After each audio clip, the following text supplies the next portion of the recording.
Olá, seja muito bem-vindo ao Escola de Profetas, a nossa teleaula. E hoje nós vamos fazer uma investigação especial sobre uma tradição que se popularizou muito, que é o Halloween. Então estamos na série Mundo Espiritual e hoje vamos falar sobre o Halloween, um tema bem especial, até bem contemporâneo. E para nós entendermos realmente o Halloween, precisamos fazer uma viagem no tempo. Muito antes dos doces, das fantasias, a origem mais antiga dessa data está no Festival Celta do Samhain, que é um evento solene que marcava o fim do verão e o início do Ano Novo Celta no dia 1º de novembro, começando no crepúsculo, um dia antes, no dia 31 de outubro. E segundo a cultura celta, o Samhain, que era um poderoso portal entre os mundos, os celtas acreditavam que nessa noite o véu entre o mundo dos vivos e o mundo dos mortos ficava muito tênue, permitindo que espíritos e outras entidades transitassem entre nós. E em um gesto de saudade, as famílias preparavam oferendas de comidas, de bebidas, para receber os espíritos dos seus ancestrais. Mas, segundo criam, a visita sempre era amigável, mas eles precisavam se proteger, porque existiam também espíritos hostis. E as pessoas, então, para isso, usavam máscaras, disfarces assustadores. Então, a ideia era camuflar, passando despercebido entre essas entidades que estariam transitando na localidade. Nesse tempo também, fogueiras sagradas eram acesas das colinas e o seu fogo era visto como algo purificador, sendo depois levado para dentro das casas para acender as lareiras, lembrando que nós estamos falando de um local no hemisfério norte, onde o inverno é bem acentuado, e simbolizando então essas labaredas dentro das casas, a proteção e também a união da comunidade contra a escuridão do inverno. Lembrando mesmo, o inverno sempre um período mais curto do dia, mais prolongado da noite. E também era então um tempo propício, segundo os celtas, para rituais de adivinhação sobre o futuro. Mas com a chegada do cristianismo, a igreja buscou, vamos dizer assim, cristianizar a festa, que era uma festa pagã do século IX. E aí foi instituído o dia 1º de novembro como o dia de todos os santos, All Hallows Day. E a noite anterior ficou conhecida como All Hallows Eve, que quer dizer Halloween, da onde foi feita a corruptela, e o Halloween então se torna uma tradição para essa noite. E é nesse caldeirão cultural, as tradições antigas, elas se transformaram e então os espíritos, entre aspas, desencarnados, viraram fantasmas, monstros, os disfarces viraram travessuras ou gostosuras e as oferendas doces. E as famosas abóboras iluminadas herdaram o símbolo de proteção contra forças espirituais. Elas eram feitas antes no nabo, mas depois, com essa cristianização, veio também, então, o uso da abóbora. Bom, a Bíblia, é claro, ela não cita o Halloween, pois é uma celebração posterior. No entanto, os seus princípios aparecem num parâmetro claro para muitos cristãos avaliarem a sua participação.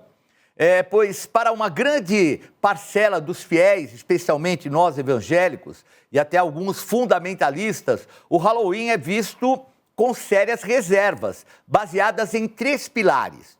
Então, o primeiro pilar é a clara condenação bíblica a tudo que se associa ao ocultismo e também à idolatria.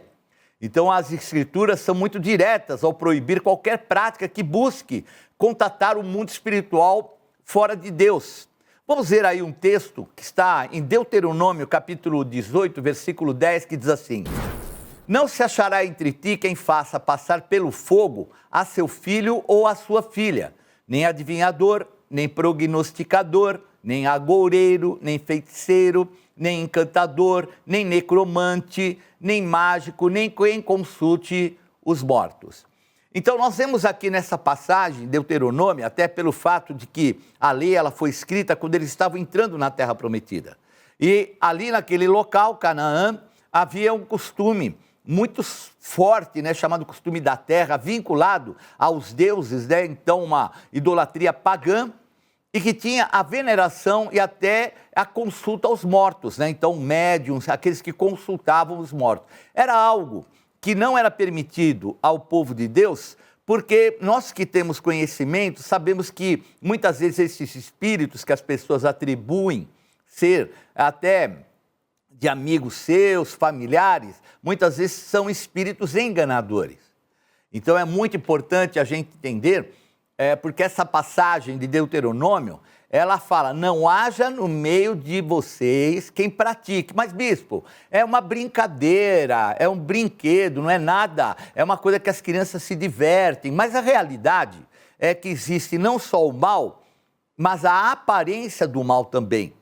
Então, veja, uma pessoa, por exemplo, que num passado se envolveu com o ocultismo, ou famílias que ainda se envolvem com o ocultismo, e, de repente, essa festa que parece algo alegre, festivo, pode ser o quê? A oportunidade para potencializar esse lado que nós conhecemos que é o lado, infelizmente, das trevas. Vejam que essa proibição que foi feita, ela tinha base para não permitir a contaminação e a malignidade que havia, porque vejam que os cultos que eram feitos naquela região de Canaã, alguns tinham até sacrifícios de crianças. E a base do Halloween, inclusive, ela tem todo um lado na cultura celta, vinculada a sacrifícios, ao abrir um portal, como já falei, ao mundo dos mortos, aonde, segundo até a forma deles crerem, não vinham somente os espíritos dos familiares, vinham outras entidades malignas, até pelo fato que eles faziam as fantasias e tudo aquilo, e que depois vai ser transformado nessa condição cultural e agregada, aceita pela cultura cristã da época, no caso, o catolicismo. Então, nós temos que entender que essas raízes desse festival estavam motivando essa abertura espiritual. E nós temos que entender que o inimigo, o que ele quer é habilitação espiritual. E às vezes, em algo simples, de repente, começa uma brincadeira de adivinhação e assim por diante, e sem percebermos, estamos motivando a manifestação de espíritos malignos, por mais aparência de bem que possa acontecer. E nós, cristãos, de uma certa forma, achamos que isso é meio que flertar com o que Deus expressamente reprova. Então, a primeira carta aos Coríntios, capítulo 10, versículo 20, diz assim: antes digo que as coisas que eles sacrificam a demônios, e que as sacrificam e não a Deus. E eu não quero que vos torneis associados aos demônios. Não podeis beber o cálice do Senhor e o cálice dos demônios. Não podeis ser participantes da mesa do Senhor e da mesa dos demônios. Ou provocaremos zelos no Senhor? Somos acaso mais fortes do que ele? Então, essa passagem que fala a respeito, na carta aos Coríntios, sobre provocar o zelo ao Senhor, é algo muito sério. A palavra zelo no grego é a palavra ciúme. Então, o Senhor tem um sentimento muito bom de amor, de proteção, um verdadeiro Pai. E, de repente, quando nós abrimos vamos dizer assim, uma oportunidade para que o mal possa, de alguma forma, se manifestar, então nós estamos o quê? Ferindo um princípio até de fidelidade a Deus. Nós, obviamente, não podemos chegar e ficar apontando para as pessoas, isso é do diabo, aquilo que a gente sabe que não é dessa maneira que a gente vai, vamos dizer assim, trazer luz. Eu acho que cada um deve conhecer a Deus e, obviamente, discernir depois o mundo espiritual. Mas a própria palavra de Deus fala que esse apego a esses valores, e nós temos que entender, o Halloween são valores de morte, são valores de feitiçaria, de bruxaria, são valores de caveiras, quer dizer, é tudo vinculado a medo, morte, mundo espiritual, feiticeiros. Então, tudo com aparência de bem, mas que o diabo, o que ele quer? Ele não quer saber se tem aparência de bem ou não, ele quer um canal para muitas vezes interferir. E esse canal muitas vezes é aberto simplesmente como uma festa cultural que muitos participam, mas que o que vai acontecendo? Entidades que estão por trás vão se potencializando através dessa manifestação. O segundo pilar é o princípio da separação entre luz e as trevas.